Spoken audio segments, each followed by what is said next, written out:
మీరంతా యూత్ చదువుకున్న వాళ్ళు, ఎవరు sir B Ed degree MP PG చదివిన వాళ్ళు కూడా ఉన్నారు వాలంటీర్స్గా. ఇప్పుడు సరే వాలంటీర్స్ తీసేశారు, ఓకే బాగానే ఉంది. వీళ్ళు వెళ్ళి ఏ ఉద్యోగంలో సెట్ అవుతారు సార్?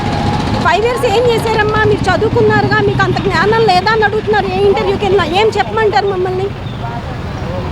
మేము ఇంకా కూరగాయలు అమ్ముకోవడమో లేదా ఏ చిల్లర కొట్లు పెట్టుకోవడమో చేసుకోవాలి.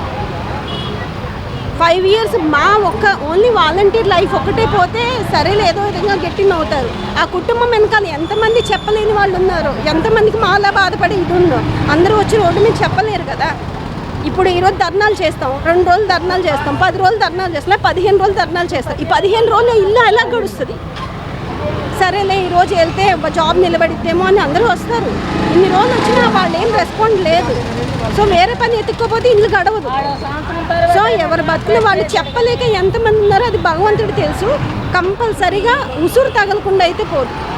నాలాంటి ఆడపిల్లలు ఉసురు తగలకుండా అస్సలు పోదు.